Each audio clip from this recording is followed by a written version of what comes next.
I'm Renee Devereaux, and I am with the Club for Creative Expression. And when I talk about creative expression, it's always based on a good, sound body. You must be healthy to be able to, or to even want to express yourself. So if your health is not what it should be, then you're missing a part of your creativity, of your life that is very important to you. So today, as usual, I have someone very special with me who is very knowledgeable as to health and so forth. Dr. Michael Arata graduated from the University of California in San Francisco School of Medicine and then completed his residency at Duke University. He is also certified in integrative medicine, lifestyle medicine, functional medicine, obesity, and my favorite topic, anti-aging medicine. So he has a special interest in cognitive decline and is certified in Bradison Protocol in Cognitive Decline. I want to hear more about that. So today I extend a very warm welcome. Thank you for being here. Thank you. I love that you accepted my invitation and that we've had a good conversation so far, because you're very knowledgeable as far as maintaining health. And I know that you believe in prevention. And I know that you have personal experience with declining health. Sure. And I just really want to express my appreciation to be here. I think it's fantastic what you're doing, and I'm glad if I can make even a small contribution.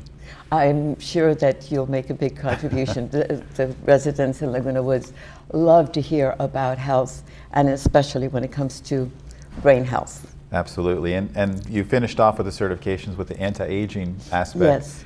And I think it's just absolutely critical, if you're going to be concerned about anti-aging, you focus on the brain. That's it. Yeah. That's it. It's critical. Yeah, because, I mean, what else matters, right, really, if you don't have your full faculties? Absolutely. You know, where you can be who you are. Yep. You know. So that's my interest. When I speak of anti-aging, a lot of people assume that I'm talking about fillers, Botox, surgeries. No. I'm talking about maintaining cognitive dissonance. Function, yeah. I think from my perspective, I don't look at it as necessarily extending life, but extracting the most quality in the life you have. And that's always been my interest. It's not about how long I want to live, you know, that's really not of interest. Yeah. But I want to make sure that the years that I have on this earth are full, where I am really feeling great, where I am active, when I can do everything that I have always done. So yes, I want to know what is your protocols, for example. I know we've talked about lifestyle, we've talked about nutrition, but also what interested me so much was about your assessments in your clinic. Sure. Can you tell us more about that? Certainly. So I really focus as far as the treatments on lifestyle, and what that basically, let me just define that real quickly. So lifestyle is basically using the things of a healthy life, but doing it in a medical framework. And I think most of us are aware of things that are healthy. For example, getting outside and going for a walk. That's very healthy on so many levels. It's not just the fact that it's a type of exercise, but when you're getting out, you're getting fresh air, you're getting sunlight, you may be with a friend or a loved one and you're connecting. So just simple things that we do on a daily basis actually have huge impacts on our health, and we kind of don't appreciate how important they are. And so that's where the medical piece comes in, because it helps to provide that education on, okay, this part of your life is actually benefiting your health. So if you enjoy it and it's good for your health, try and do more of it. Oh, I'm all for that. So that's where I focus. Being integrative and functional, however, we use all the different types of therapies. We'll refer to a host of different providers, and we'll recommend different medicines or surgeries or things as needed. But the base is definitely on the lifestyle. And so when it comes to evaluating a patient, obviously there's sort of general evaluations, but then there are things that we're going to really zero in, and one that's a very big interest of mine is cognition. The brain is the most important organ in my book, and I think a lot of people feel that way, but it's not really, the healthcare system isn't really focusing on it, at least historically. I think there is a shift going on. And what I mean by that is, for example, if you have heart trouble, you have a well-oiled machine in the healthcare system. Whether it's an acute problem, if you have chest pain and you call 911, there is pretty much in every community a system in place on how to deal with it and manage it, and in general, optimally. These things have been worked out with extensive research over many decades, but also in terms of preventing those problems too. Yes. So when it comes to the heart, we've invested a lot of money and time and interest, and it's actually paid dividends. We haven't really done the same thing with the brain. We are starting to, which is fantastic. But what are the preventative steps for brain health? What are the signs of a brain problem? What are the tests to assess for that brain problem? So all of these things, they're still a little bit fluid. We haven't really matured the system like we have for the heart. Okay. And the brain is equal to or more important than the heart. So I think that we're in this really interesting place right now because we are starting to make those shifts. And the good news is that we do actually have some tests that allow us to identify a problem in the brain before we're aware of it. Okay. Oh, that's fascinating. And it's very important. I mean, if you think about it, when you have a heart problem, you don't want the first indication to be a heart attack. You don't even want the first indication to be chest pain. You want to know about it well in advance. Absolutely. Because what happens is as there's a problem with your health in one organ system in particular, you start to have damage. So if you injure the heart muscle, that is obviously a problem. And so a lot of the strategies have been developed to preserve the heart muscle, right? We need to do the same thing for the brain. Yes. It's really important. And that's why I wanted you here.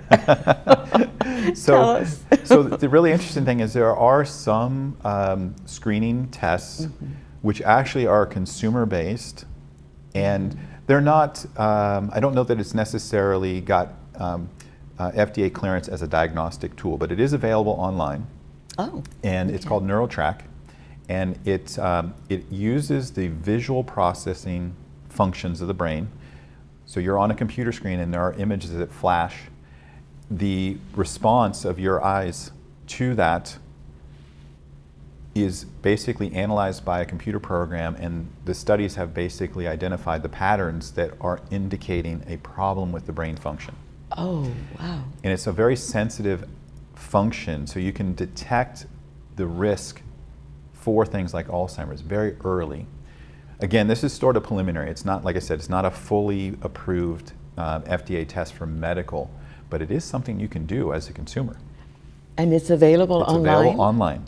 Oh my gosh, this is fabulous. Yeah, so it's an interesting tool that gives people some information. Again, it's not fully, it's fully approved as a medical test, but it is something that gives you some idea. And you see, for myself, I'm hungry for that. Sure, a lot of people Anything that will give me clues. And I Absolutely. know a lot of my peers and fellow residents are also in that same boat. Anything that will give me a marker. Yes. Something that It's will really help important information, yeah.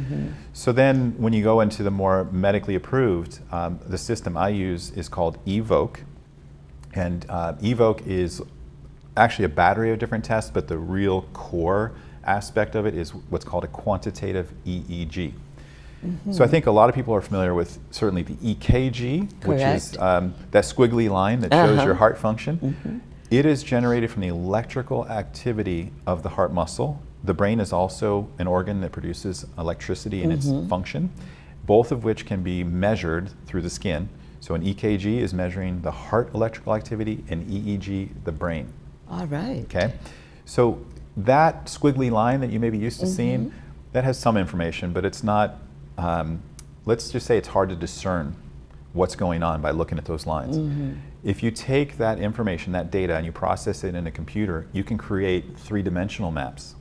Okay. And the three-dimensional information is much easier to extract the information.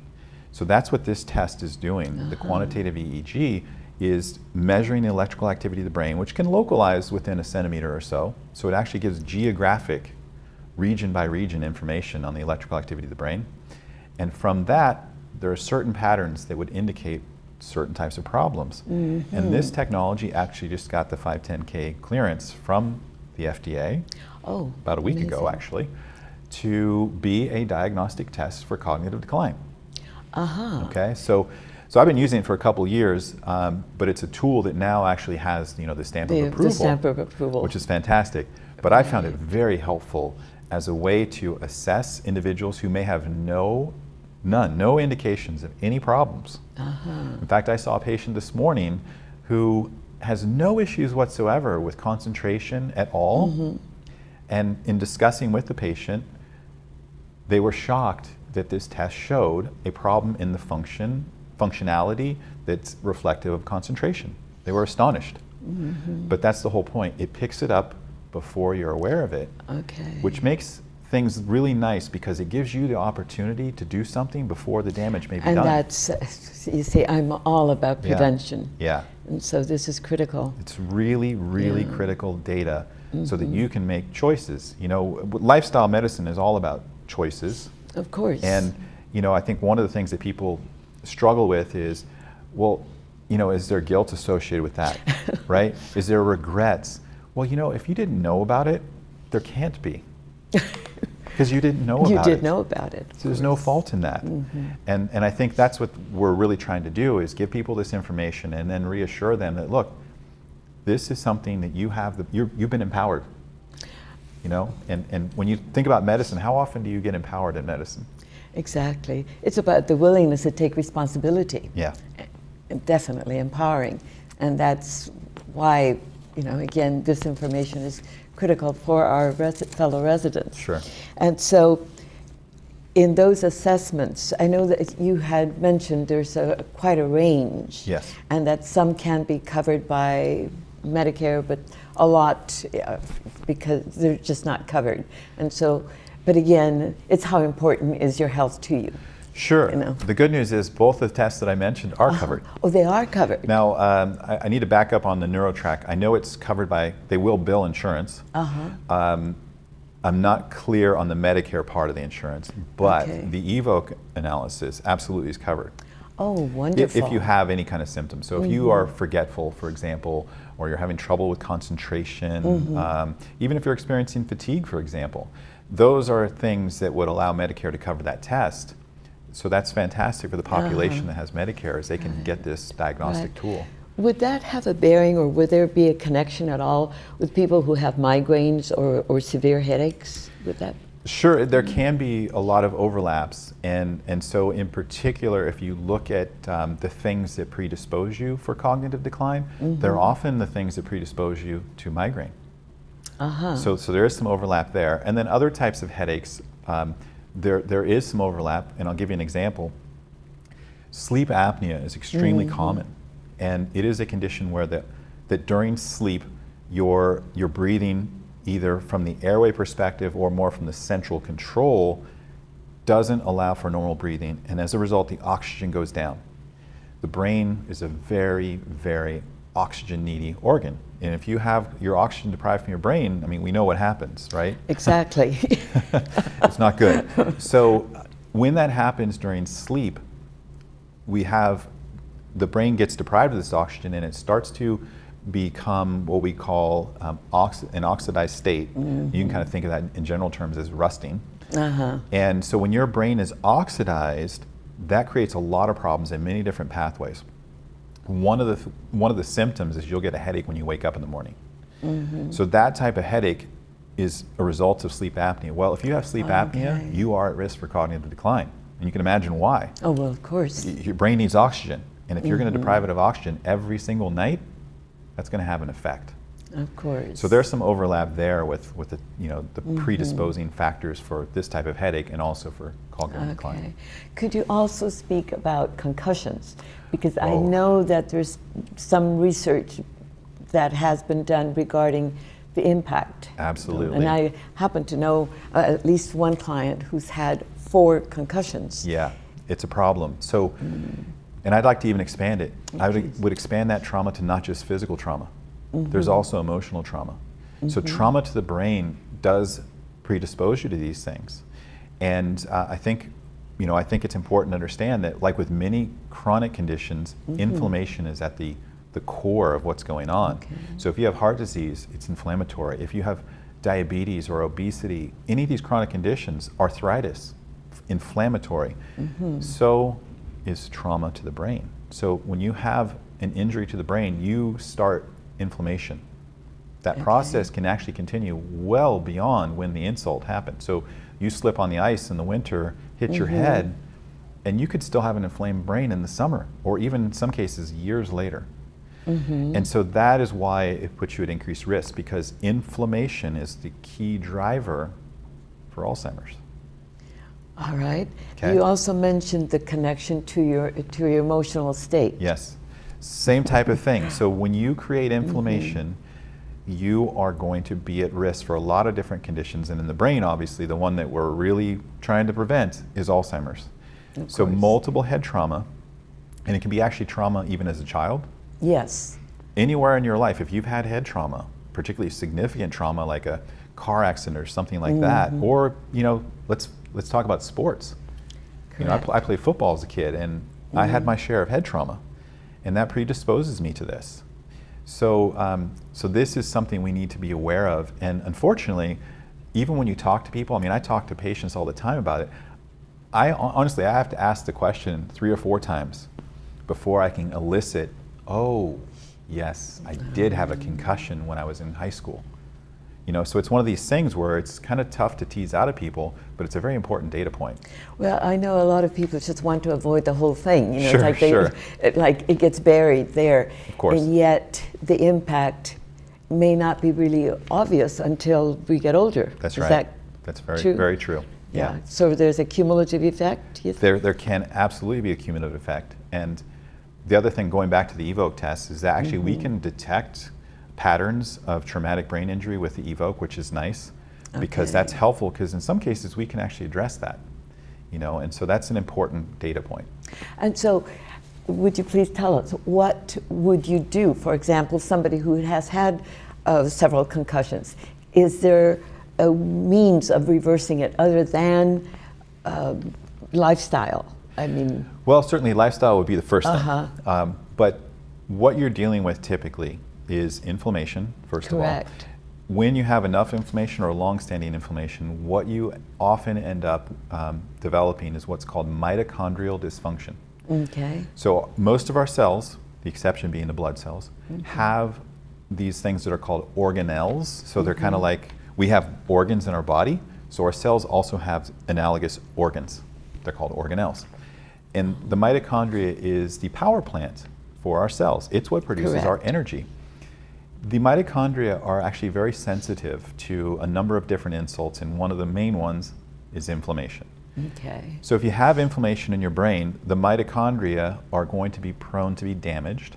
And when they start to either get lost, in other words, they kind of die off, or they aren't happy, they're not working at their peak efficiency, the brain cells are deprived of the energy they need. And a neuron, a brain cell, is a very active cell. It needs a lot of energy. And so it's not going to work well if the mitochondria are not functioning. And perhaps even more important, the nerve cells are surrounded by the support cells. These are called glial cells. And they kind of keep the environment clean, and they provide nutrients. They have a lot of different functions that help to support the neurons. They also are susceptible to mitochondrial dysfunction. So if you have the inflammation and it causes this, that's certainly one thing it needs to and can be corrected. But you can also address the inflammation. There are anti-inflammatory strategies, and certainly diet is a big one. So that would be one aspect that you could treat. But there are specific things that you can do for the mitochondria, and one that's really fascinating and kind of surprises people is fasting. I am aware of that. Yeah. And not many people want to do it. Well, so fortunately there are different varieties of fasting, and some are a little easier, let's say, than others. And then of course there's the new one, which I'm a big proponent of, and I do once a month myself, and that's a fast mimicking diet. So that is a specific way of eating that you get some food, not a lot, but some, and it creates the physiology of fasting but you get to eat food. Is that what's called intermittent fasting, or is that No, similar? it's not. No, it's not. It's actually a very specific category, and there's about 5 different ways of fasting, and this is called a fast-mimicking diet. It's one of the more recent developments, and it's really exciting. There's actually a new book by Dr. Longo, who is at USC, that actually I think came out yesterday, and that book is called The Longevity Diet, and I really encourage the listeners to look for that book. It's fascinating, but it is a way to get the physiology of a fast, but still eat. Still eat? Oh, that sounds fascinating to Yes. me, because yes, definitely I like to eat. Don't we all?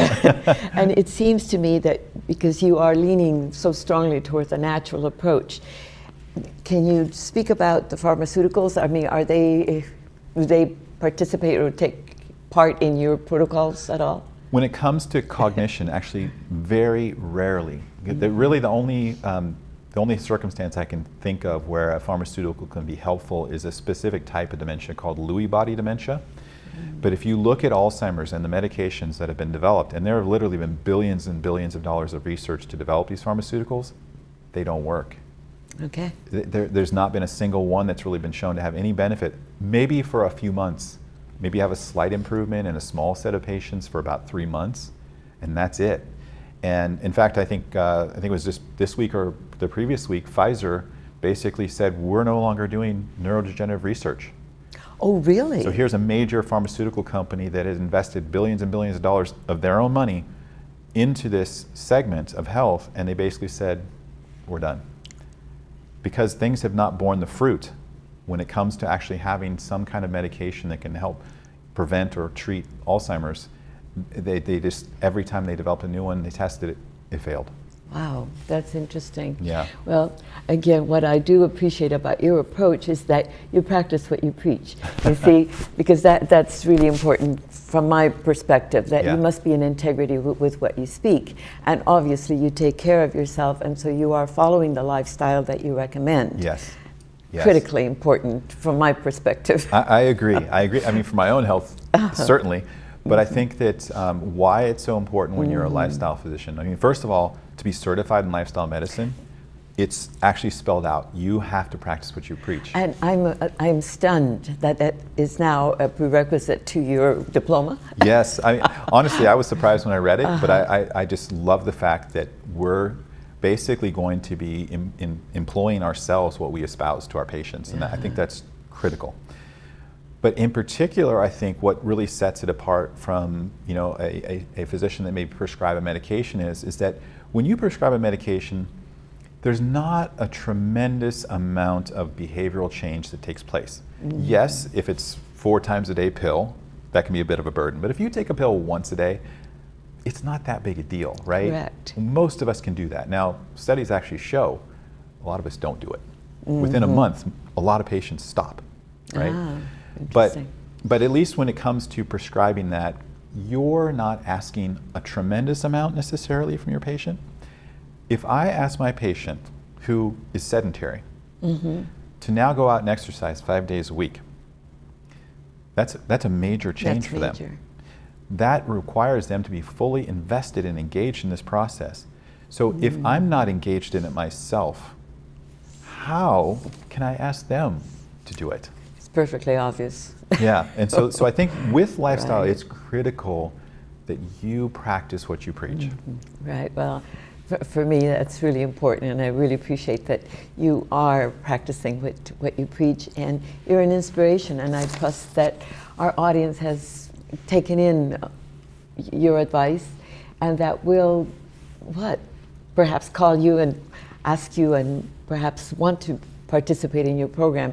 I know I'm very interested in your assessment because I want to know. Sure. If there's anything I can add, anything I can change, I want to know. It's not about the length of life, it's about the quality of life. Absolutely. And that is why I bring this program to you. Thank you for watching, and thank you so much for being here today. Very welcome. I thank you for tuning in.